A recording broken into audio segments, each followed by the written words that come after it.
নমস্কার বন্ধুরা, welcome to আরকে sports. আশা করি তোমরা সবাই সুস্থ ও ভালো আছো। আজকের এই ভিডিওতে এক থেকে দুটি গুরুত্বপূর্ণ ট্রান্সফার আপডেট শেয়ার করার আছে, তাই একটু স্কিপ না করে এই ভিডিওটা শেষ অবধি দেখতে থাকো এবং এই চ্যানেলে প্রথমবার এসে থাকলে চ্যানেলটিকে তোমরা সাবস্ক্রাইব করে রেখো। তো বন্ধুরা, প্রথম যে খবরটা শেয়ার করব ইস্টবেঙ্গল এফসি দলকে নিয়ে।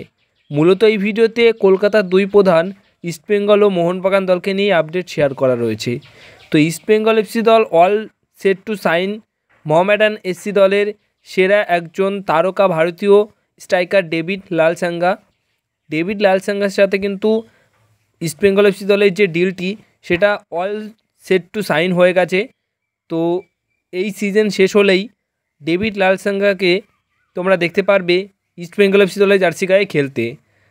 এবং এই ডেভিড লালসাঙ্গা কিন্তু কেরালা ব্লাস্টার্স এফসি দল থেকে লোন ডিলে মোহামেডান এসসি দলের হয়ে আই লিগে খেলতে এসেছিল।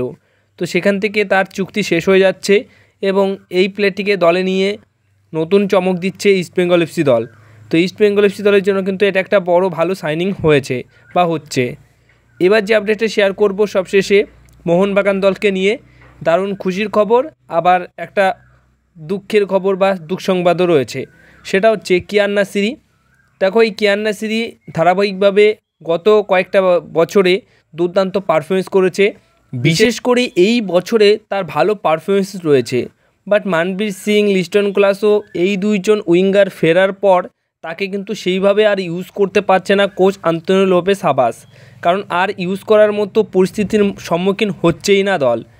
যদি পুরো 90 মিনিট কন্টিনিউ না করতে পারতো মানবীর সিং কোনো ম্যাচে, বা যদি ভালো না খেলতে পারতো, তবেই কিন্তু আন্তোনিও লোপেস হাবাস কিয়ান নাসিরির মতো প্লেয়ারকে নামাতো। বাট যেহেতু ভালো পারফরমেন্স করেই চলেছে প্রতিটা ম্যাচে মানবীর সিং, লিস্টন ক্লাসরা, তাই ঠিকমতো কোন জায়গাতে খেলাবে এটা কিন্তু ঠিকমতো ভেবে উঠতে পারছে না আন্তোনিও লোপেস হাবাস। হ্যাঁ, কিছু সময় কিছু ম্যাচে তাকে সুযোগ দিচ্ছে, বাট প্রথম থেকে যে সুযোগ দেওয়াটা সেটা কিন্তু আর হচ্ছে না। তাই কিয়ান নাসিরি মোটামুটি এখানেই যদি আটকে যায় তাহলে কিয়ান নাসিরি কিন্তু ভবিষ্যতে বড় সমস্যার সম্মুখীন হতে পারে।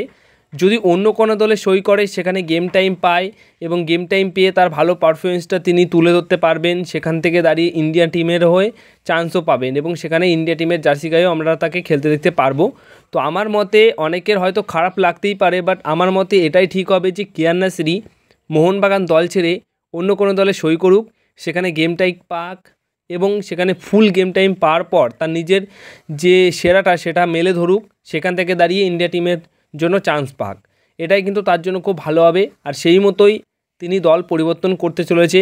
অলরেডি চেন্নাই তাকে দলে নেবার জন্য বিশেষভাবে ইন্টারেস্ট রয়েছে বা কথাবার্তা বলা শুরু করেছে। তো মোহনবাগান দলে তার যে থাকার বিষয়টা সেটা কিন্তু অনিশ্চয়তার মধ্যে রয়েছে। মোটামুটি মোহনবাগান দলে তিনি থাকছেন না। এবার এই প্লেয়ারটির বদলেই মোহনবাগান দল কিন্তু এই মুহূর্তে সেরা একজন প্লেয়ারকে নেবার ব্যাপারে চিন্তাভাবনা করছে।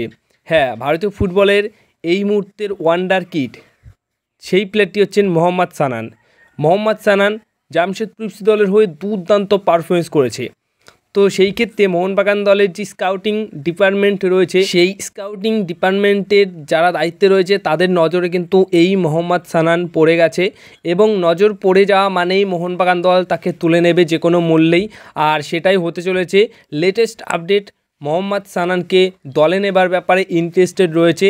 সব কিছু ঠিকঠাক থাকলে কিন্তু মোহাম্মদ সানানকে তোমরা খেলতে দেখতে পারবে আগামী মরশুমে, অবশ্যই মোহনবাগান দলের জার্সি গায়ে। তো মোহনবাগান দলের জার্সি গায়ে কিয়ান নাসিরি সুযোগ না পেলেও মোহাম্মদ সানান কিন্তু সুযোগ কম বেশি পাবে।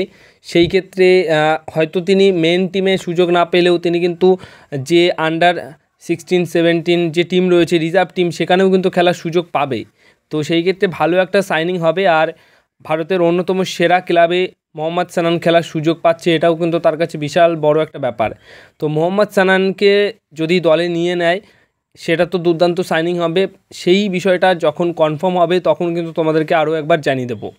কিন্তু তোমাদের মতামত অবশ্যই জানবো যে এই মোহাম্মদ সানানকে যদি মোহনবাগান দল সই করিয়ে নেয় তাহলে এই সাইনিংটা কতটা ভালো বা কতটা ভালো সাইনিং মোহনবাগান দল করছে, সেটা নিয়ে অবশ্যই তোমরা কমেন্ট বক্সে তোমাদের মতামতটা জানিও।